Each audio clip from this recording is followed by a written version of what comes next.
She came out of the fog like a ragged thing from a dream, coat buttoned wrong, hair braided with grit, boots 3 sizes too big, and a look in her eyes that suggested the kind of fury everyone else on the county line saved for courtrooms. The frost made the prairie's brittle grass chime like glass. The only warm thing was the breath she blew into her hands. The ranch house behind Eli Thorne was still half asleep. A single lamp burned in the kitchen window, a kettle whistling, the kind of domestic sound that refuses to believe the world has teeth. Eli found her at the gate where the cattle trail bent toward the arroyo. He had seen trouble 100 different ways: punctured tires, drunken boys with wooden bravado, letters that smelled of old whiskey, and bad news. He had never seen it arrive like this, small, furious, human-sized, and wearing his sister's name like a curse. Her face was not his sister's, but the way she held herself, that guarded tilt of chin, the impatient hands, made his bones remember a decade he had tried to forget. "Maureen," he called. The name hung uselessly in the frosty air. She turned, and for a breath he believed, because his heart will lie for you if you let it, that she might be the sister who left for the city and swore she would never come back. Then the woman's eyes flicked past him, assessing the low-slung barn, the pickup with its rusted hitch, the weather-beaten sign that read Thorne Ranch, and settled on a man with a rifle barrel and a bewildered jaw. "Not Eli. I swear," she said, voice thin as wire, "I'll kill you if I have to." She said it as if the words themselves could be the last honest thing in the world. She was shivering, and for a second Eli thought she might topple. The threat should have made him raise his hand or back away. Instead, his feet felt glued to the dust, and the rifle in the hands of the neighbor, who had come at the sound, was suddenly the size of a child's misunderstanding. A storm had come through this valley years ago and rearranged every memory. Eli had learned to keep his feet steady while the world rearranged. He watched the woman with the same stillness he used on the range. "Talk," he said finally. His voice annoyed him. It sounded like a man asking for the time. "You call yourself Eli Thorne?" she asked. For a beat he thought she'd laugh. She didn't. She demanded his name as if a name could unlock the difference between what happened and what should have. Eli nodded, the simplest lie. She spat into the frost and the sound was small and terrible, a promise without a plan. "It's not you," she said. "But you can fix it." The neighbor frowned, the rifle lowered a fraction. The kettle in the house stopped singing as if the world itself held its breath. Somewhere a calf bawled, and the sound made the woman hunched like a soldier, listening for the wrong footstep. Eli had inherited the Thornstead on a winter much colder than this, when his father's hands had let go for good. He had learned the language of fences and weather and silence, and in that language, the stranger's words had a dialect he didn't understand. People left wounds, sometimes they came back to stitch them. People also came back to reopen them. He stepped forward, the board of his back porch groaning the old complaint. "Start where I can understand," he said. She looked at him like a man holding a map upside down. "There's a man named Garrow," she said. "He thinks he's owed something. He thinks my daughter, he thinks she's his. He took her. They say he's at your place. I've come to take her back." Eli's world narrowed to a hinge, the name Garrow, the small breath between words. He had not heard that name in 10 years, not since the fire. It was a name you only hear in saloons and neighborhood gossip and the sort of tragedies that make lawmen tired. He had not thought about the smoke that took the East Barn until it was a memory, but names have a way of setting smoke alive again. "No Garrow here," Eli said. He wanted to make it plain, to be a man of facts. The woman's eyes softened with hunger, or hope. "You can look," he added, because a man at a gate is an invitation and he had the habit of opening them. She laughed, throat rough, a sound that might have been joy 10 minutes before. "You don't understand a thing, Eli. If he's here and you cover for him, I'll see you in hell before I see him walk out with her." Her hands trembled, not with cold. Something in Eli, older than logic, older than the county sheriff's oath he'd once almost taken, shivered. If Garrow had come back, it would not be for the good of hens or a favor. If Garrow stood under his eaves, his choices would be narrower than the path between 2 barbed wires. Eli opened the gate. It made a rusty protest, the kind of sound that announces decisions. The woman's lips thinned into a line he already had learned to read as iron. "Keep your rifle," he told the neighbor. "For now." Then to the woman, "We talk inside. You warm up." She hesitated, then followed without argument. The house seemed smaller when they were both within it, as if the four walls had been waiting for this particular story to arrive. The kettle ticked again. Outside, frost ate at the prairie, slow and precise. Inside, the woman kept her hands where Eli could see them, and every so often she would press her fingertips to her mouth as though listening for a heartbeat she feared had gone missing. When the neighbor left, Eli felt the door bolt like a final seal. He had made a home of small certainties, the place where the sun hit the kitchen counter at noon, the knocks that meant good news, the ones that meant bad. This morning, he had none of those certainties. The woman set her bag down, unfastened it with hands that were no longer those of a stranger, and out came a bundle of photographs, edges curled like tired leaves. He looked at the face in the photographs, a small boy with his mother's eyes, a child who could not remember how he had been stolen from light into the dark of adult threats. A paper folded in half was an accusation. "I'll kill him if he's here," she said again, softer. Shivering until her teeth clicked. The kettle let loose a note, high and uncertain.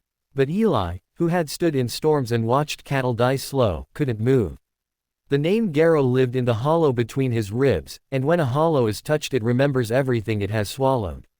Outside, the wind changed. Somewhere down the arroyo, the cattle stampeded, their panic a drumbeat.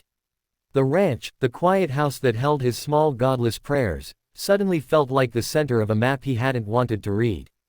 And in the kitchen, under the dim lamp, a stranger and a rancher began to trade histories in such blunt, dangerous currency that neither could tell whether salvation or ruin would arrive first. Garrow had a way of making the air incorrect. When you said his name people squinted into the past as if to find him at the end of a road. He'd been a rumor in the county for years, a hand that left bruises and never apologies, a debt collector for men who collected more than money. He was also the kind of man who left marks you could read like cattle brands, a long crooked scar across his left cheek, a habit of tapping his cigarette into the wrong hand. Those marks were small, but they carried a story. Eli's steps were later faster than his temper. He had a rule: don't act when you're angry. That law broke at the sight of two tire tracks new in the mud near the north pasture and the singed wood at the back of a feed store that had been repaired months ago. The marks were not much, but they were a map. Garrow had been here. Someone with his hands had been somewhere near Eli's property line within the last week. "You should have gone to the sheriff," Eli told the woman under his breath as they walked the yard. She watched the fence line like a hawk dressing down a meal. "I did," she said. "They think I'm drunk. They think I'm crazy. They think Garrow is a ghost." "He's not a ghost, Eli. He has two legs and a bad taste for people who get in his way." Eli wished for a policeman made of reason. Instead, he had old Marlboro scars on his own hands, rope burns, a thumb missing to a door hinge, and the tired politeness of a man who'd been asked too many times to do the wrong thing for the right reasons. "Tell me everything," he said. So she did. A child taken on a night of thunder, a business card left in a crib, accusations whispered until they hardened into belief. Garrow's name had been a currency in dark rooms where men made choices and then pretended the cost wasn't blood. She named the town where the child was last rumored, Mercy Crossing. A place Eli hadn't thought about in years, a place where what you owed could be bought and bartered and sometimes paid in things a lawman wouldn't look at twice. They found tracks turning toward the barn, deep, wide, careless as a man who believed himself untouchable. Eli's fist tightened in the pocket of his jacket. The ranch felt suddenly like a living thing that could be betrayed. "Why you?" he asked her. "Why us?" She looked at him like a woman measuring whether someone could be trusted with a rifle. "Because your name is the only name left on the edge of where he hides. Because once, a decade back, someone from here, someone who drank too much and owed Garrow too many favors, gave him what he wanted. People disappear in debts, Eli. People forget who took them." Eli understood, in the quiet way fathers understand the weight of a baby, that having hands for a long time means you inherit other people's marks. He made a decision the way a man stitches a wound, with steady hands and the smallest thread.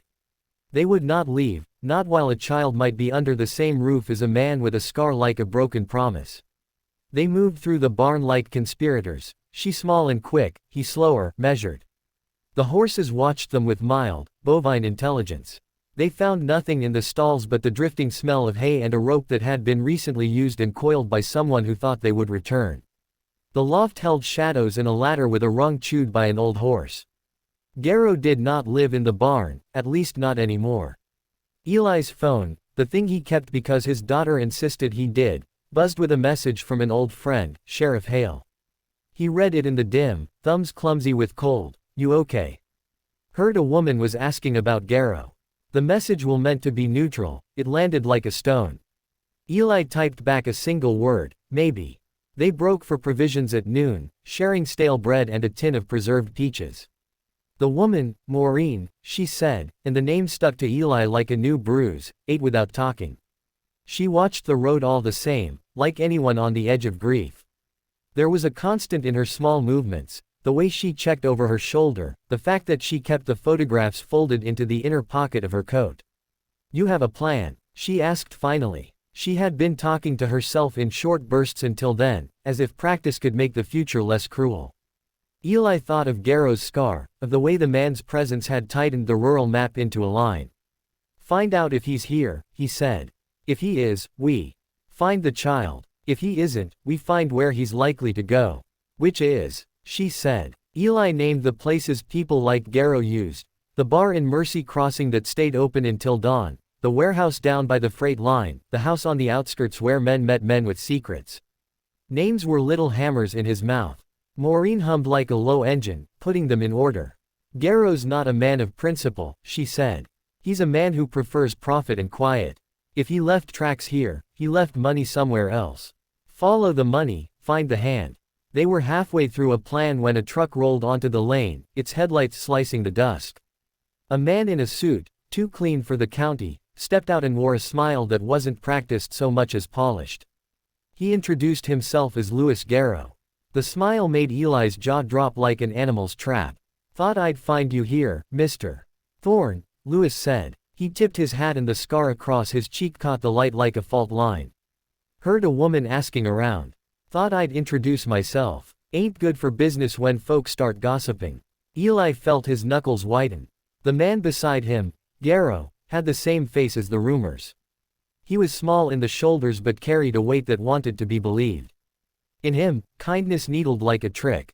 Maureen's face went white then red, as if the same cord had been pulled two ways. Her fingers found a pocket where a photograph hid like a secret. She tightened them until the paper crease showed. "You took her," she said to him like an indictment. The streetlight painted him in the palette of a jury. "You took my child." Louis Garrow laughed once, low and disagreeable. "Now, miss, I'm not a kidnapper. I'm a man who solves problems for folk who can't pay what they ought to. If there's a child involved, that's messy. Too messy for my taste." Eli did not like men who reveled in messy. He also did not like the way the county lines bent for some and not others. "You leave," Eli said. "You leave and you don't come back." Garrow's smile narrowed. "That's not how debts work, Mr. Thorne. Debts find ways." Eli wanted to strike. He wanted the physical answer to a name whispered in the dim rooms of this valley. He put his hands in his pockets, and they trembled with the effort. The woman's fingers uncurling around the photograph were like a bell about to be rung. Garrow spread his hands and the light found the scar again. "What I'm offering," he said, "is a warning and a courtesy. Leave the woman alone and don't pry. We both have a family to think about." Maureen's answer was the same as the first. "I swear, I'll kill you if I have to." Garrow's laugh made a sound like knives. "Do what you must," he said. "But be careful you don't do it to yourself." He left before the sheriff's truck rolled up. He drove off like someone stealing the last daylight. The truck's taillights vanished beyond the arroyo. Eli watched the road as if he could will the man back. The ranch seemed to breathe a little easier when the tires were gone. But the world had been shifted and a new weight pressed on the small house. A woman with a vow, a scar that walked, and the knowledge that some debts are paid in ways that twist a man inside out.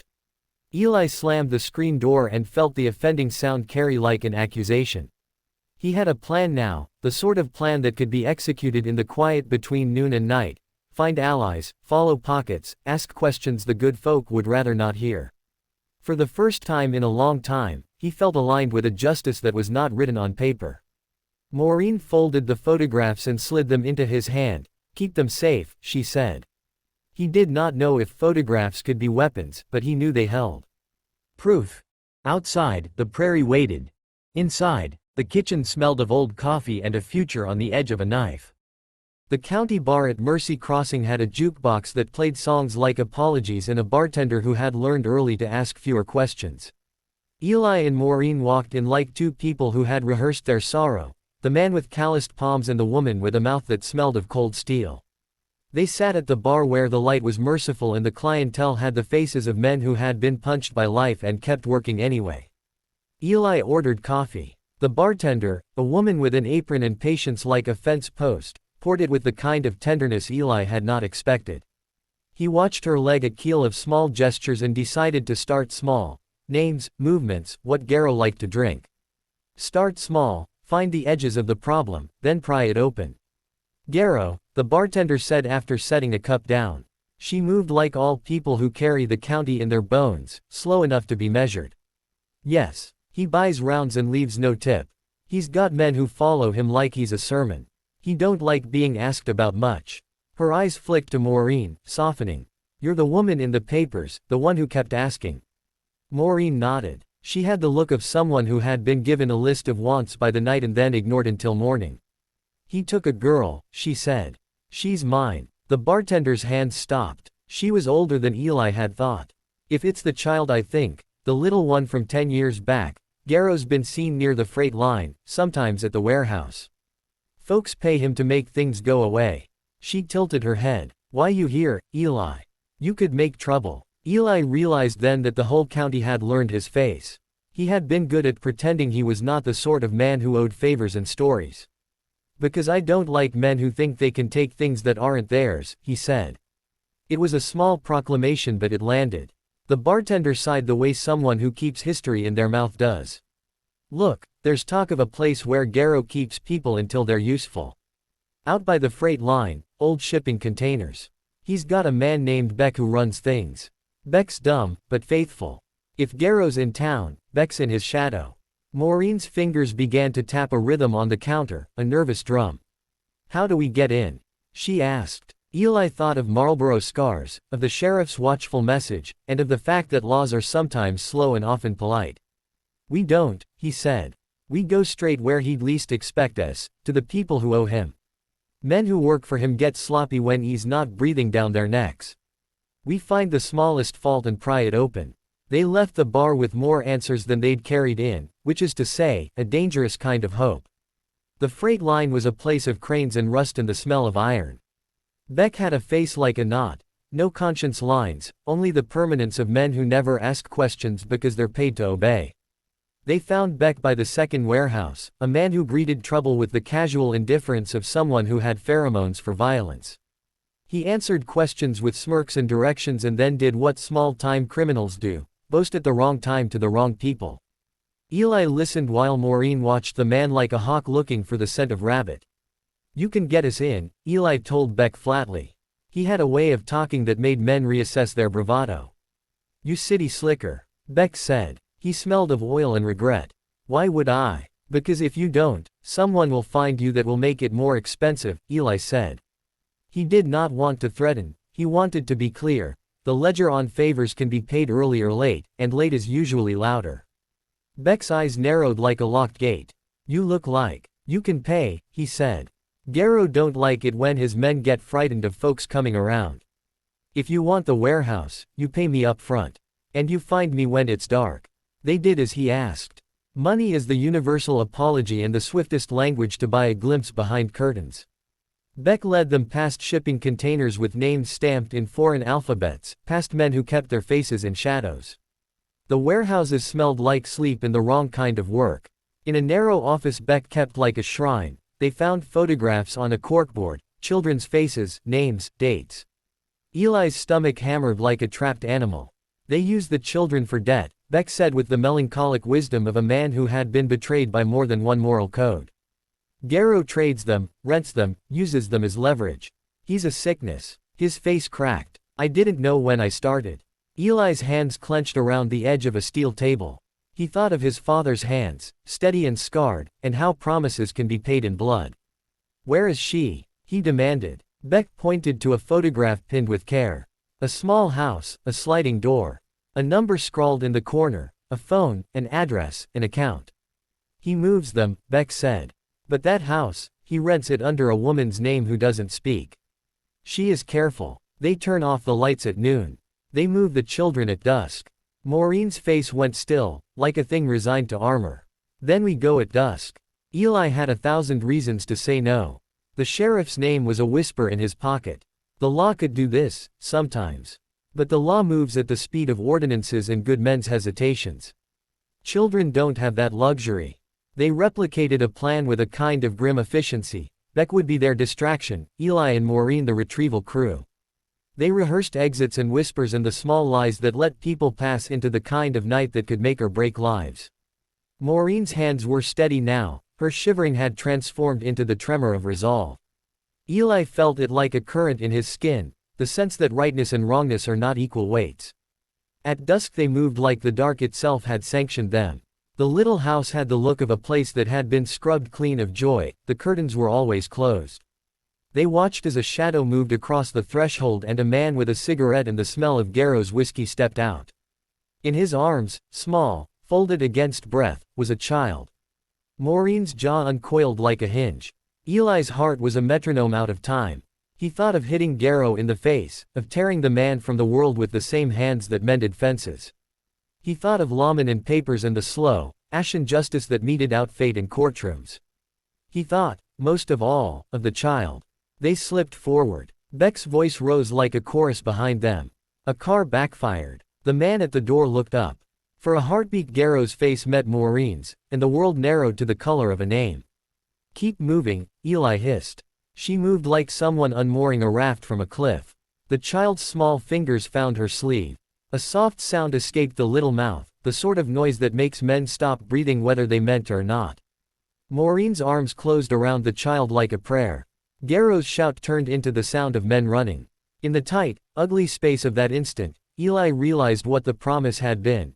Not a threat meant to frighten, but a vow to cross a line into the thing he'd spent his life avoiding. He moved toward Garrow like a man walking a fence with the intention of knocking it down. But when he reached for the man with the scar, the world did not go the way he imagined. Garrow's eyes were not the same as the county had painted them. They were thin and tired. Beneath the scar, they held a shadow of a man who had been frightened into cruelty. The man with the scar reached out and in the same movement that might have been a strike, he dropped his cigarette. It rolled and smoldered on the dusty ground like an apology. You don't know what you're taking, Garrow said. It was almost a pleasantry. Eli remembered how power dulls into routine and how the world teaches children to be cruel in small increments. No, Maureen said, but I know what belongs to me. Garrow's laugh stopped. For a moment, silence took their faces like a photograph. Then a sound, high and furious, ripped the night. The sheriff's cruiser, lights like a bad omen. The plan fractured like ice under a horse's hoof. Men scattered. Beck's face went white. Garrow, who had the advantage of options habitually chosen, slipped into a shadow and vanished like a thief. Maureen hugged the child and pressed her face to a small head that smelled of soap and something else, the sense of a home stolen and returned. The child's breath was small and alive, and in the tight enclosure of her arms, Maureen's threats became something else, a promise kept, a life returned. Outside, the world rearranged itself, but inside the circle of her hug, something mended. Eli watched the taillights of Garrow's retreat until they were gone. He felt a hollowness and a victory that tasted the same, that in saving one life, they had invited an army. The sheriff, when he arrived, was a man who loved procedure and hated surprises. He wanted to write reports and ask questions. The child slept in Maureen's lap as if the world had always been kinder than it was. Beck slunk away into the dim like a man who had discovered conscience, momentarily. The county's night hummed with the business of men who had learned to do worse for money. Eli knew the quiet would not hold. Garrow had been thwarted, but not defeated. The promise Maureen had made, spoken once with the rawness of frost in her voice, had turned into a different kind of statement. The battle had been joined. When they returned to the ranch, a thin moon edged over the horizon. Maureen's hands did not shake. The child in her arms slept. Eli closed the gate and listened to the night settle like a soft bruise. He thought of Garrow's scar, and of the way the man who bore it would come for them again, because debts rarely die when confronted. He thought of the first time he had told his father that he would be a different man. He had thought of moralities as fences and chosen to live between them. Tonight, the fences had been burned. He had no illusions about tomorrow, but he had a child asleep on another woman's shoulder. That was enough to arrange a war. Dawn came like a slow verdict, pale and hesitant. The little house upstairs in Eli's ranch held a child who slept as if the night had been a dream. Maureen sat on the porch, the photograph she clutched now smoothed by thumb. Her eyes, which had once been storms, were quiet as a field after harvest. "He'll come," she said, not as a question but as an axiom. Most people accept the laws of gravity without argument. She accepted Garrow's return the same way. Eli had ideas that were simpler than strategies. Put up lights, alert the sheriff, bury cash in the ground. The sheriff appreciated everything in legal terms. His office arrived with notebooks and the pleasant duty of asking questions. "We can only do so much, Miss Mallory," he said. His voice had the fatigue of a man balancing ladles of justice. "You understand that?" Maureen looked at him as if the world was an unfinished negotiation. "I understand the law," she said. "And I understand what he will do if no one answers him." The sheriff's mouth tightened like a noose. "We'll set a watch," he said. The words were small, and law is often small when it is asked to contain someone like Garrow. Eli's solace came from other things: neighbors who owed him favors, a truck with a working engine, and a list of names who would not stand idly by. They turned the ranch into a trap: lights, men, dogs, eyes, a harsh hospitality. Eli found comfort in the practical: barbed wire tightened where it had slacked, gates greased, rifles cleaned, though he had no intention of using one as a weapon, only as deterrence. Maureen taught the child to say a name that tasted like home. The little one's words came clumsy and certain. "Mama," the child said, and it made something in Eli fold up and hold. Days stretched like taut rope. Garrow's absence was a low-grade ache. The county murmured, and Beck kept his head down. People noticed the Thorne ranch the way they notice storms, with polite interest and the implicit hope it passes. Eli slept badly, dreams occupied with men made of shadow. He walked the fields like a man who rehearses his grief. On the fifth night, the world changed at the edge of hearing. A truck idled beyond the boundary. Its lights were off, but men have ways of announcing themselves without incandescent confirmation. Boots on gravel, the scent of engine oil and bad intentions carried on the wind. Eli's jaw set. The sheriff had gone to the north in pursuit of a man who might have been a decoy. That was how men with scarred faces made their lives, a world of misdirection. Garrow came with the sunset like the tail end of a bad storm. He wasn't alone. A dozen men moved with him, shadows with cheap cigarettes lighting their faces. He stepped out of a truck like a gambler laying down a losing hand with a smile. His scar was sharper in the moonlight. Eli and the other men, neighbors with grudges and the sheriff's reluctant deputy, formed a defiant line. They were no secret army. They were farmers, mechanics, a baker, and a man who had once been a rope maker. But the human factor in names is often underestimated. Garrow laughed like he knew a joke. "You have a child," Garrow said pleasantly. "That's inconvenient." "Leave," Eli said. Garrow's smile thinned. "You've made it a public affair, Mr. Thorne. People talk. People get involved." Maureen stepped forward with the child on her hip like a banner. She had done what she had sworn to do. She had taken back what the world tried to steal. Her eyes met Garrow's, and for a moment the county held its breath. "You have your men," she said.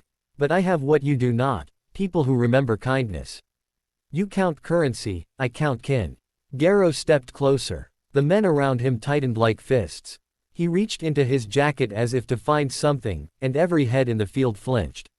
For a moment the world threaded into the small, precise pattern of violence and avoidance. A man reaching for a weapon is a script everyone knows how to read. Hands went toward holsters, men called for lawmen, and somewhere in that chorus, someone made the wrong choice. Eli moved quicker than he had a right to, a thing practiced in muscle and memory. A boot came down and Garrow's cigarette was sent flying. A hand caught Eli's arm, a neighbor, not a foe, pulling him back. The encounter collapsed into a tangle of shouts and men and the bitter music of breaking things. Shots were fired. The sound rolled across the field like a thunderclap divorced from nature. Then, a stillness, the kind that gravity takes when it wants silence for the dead. In the confusion, Garrow fell, not heroically but pathetically, like a thing that had been too clever. He had a wound that bled the hot red of decisions. The men around him scattered into whispers. Eli found his hands covered in other men's dirt and the smell of gunpowder. He had not fired, he could not say whose shot had found the man with the scar. He knew only that the world had changed.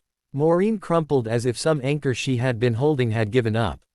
The sheriff took control with the thoroughness of a man who wants to keep the law intact. He took statements, he took names, and he took the body away like a bad rumor.